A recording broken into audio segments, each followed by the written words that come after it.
امسال با قبول شدن قانون جمهوری تویسان درباره زبان دولتی جمهوری تویسان 10 سال پر میشد. اما از آنی که اولین بار قانون زبان به تصویب رسید 30 سال میگذرد. وقتی که اتحادیه شوروی در عرصه پشتخوری بود، سال 1989 از میان همه جمهوری سابق اتحادیه شوروی جمهوری تویسان اولین شد قانون زبان تاجیکی را قبول کرد.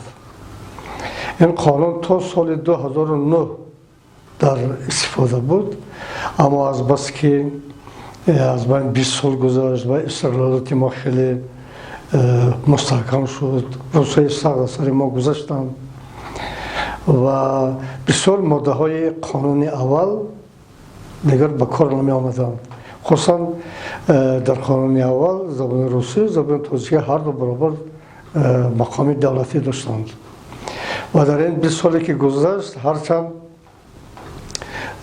پرزیدنت محترم من خودم شاهد هستم بارها تاکید میکرد که کارگزاری باید به زبان تاجیکی شود، همین چیز عملی نگردید.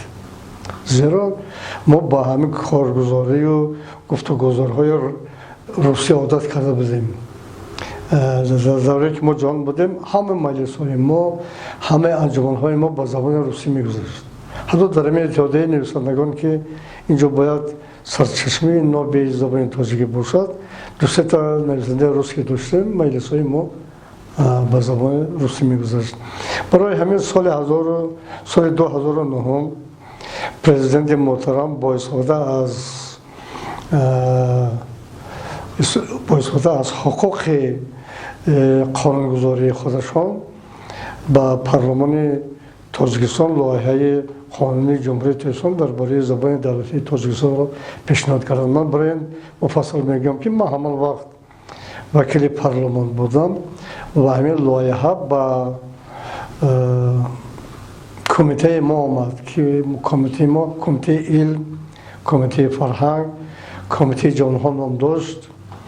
در این کمیته سایمدینوف دکتر علمی فیلولوژیا رئیس میکردن. در این کمیته من بودم، دکتر علمی تاریخ عثمان جان غفارov بودن و باز چند نفر دیگری بودند. ما این قانون لایحه را خیلی آموختیم به مجلس اجلاسی نوبتی شورای عالی جمهوری تویسان پیشنهاد کردیم، اما این لایحه با ضدیت بسیار تیز و تند وکیلان روبرو آمد. در همین ماده اول قانون آمده است که زبان تاجیکی زبان دولتی جمهوری تاجیکستان است و در ماده دو آمده است که زبان روسی همچنین زبان معاشرت بین ملت ها باقی خواهد ماند. همینجور بسیار وکیلان ادعا کردند که مناسبت ما با روسیه چطور میشود. ما در روسیه مسافران بسیاری داریم، مردکاران زیادی داریم، این به بد شدن احوال آنها آورده میرساند.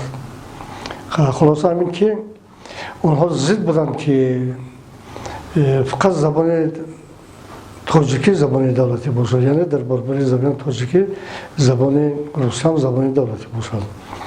اما بسیار وکیلان دیگر، قسم از وکیلان از جمله من هم گفتم که همچون زبان معاشرت باقی ماندن زبان روسی تقریبا برابر زبان دولتی بودن است.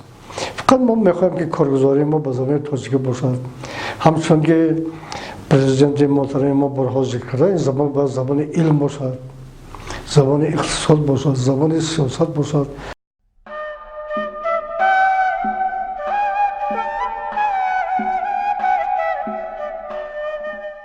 ما امروز از همه این منبرهای جهان صدا میدهد. برای همین من تماشابینان محترم را صمیمانه تبریک میگم. هر روز به زبان مادری ما بوده. هر وقت که کودک ما یک سخنی نو را یاد میگیرد، یک مکتب بچه عباره نو، یک لغتی نو را از یاد میکند، یا که ما برای افاده کردن اندیشه های خود یک ترکیب نو میسازیم و زیبا میکنیم، از گذشتگان میگیریم. این ایدی زبان ماست. با لهجه همچو گوهر مادر من، با لهجه همچو گوهر مادر من، دنیا شده جمله منبر مادر من. هرچند که زاده در ده کوچک دور، سیاره ماست کشور مادر من.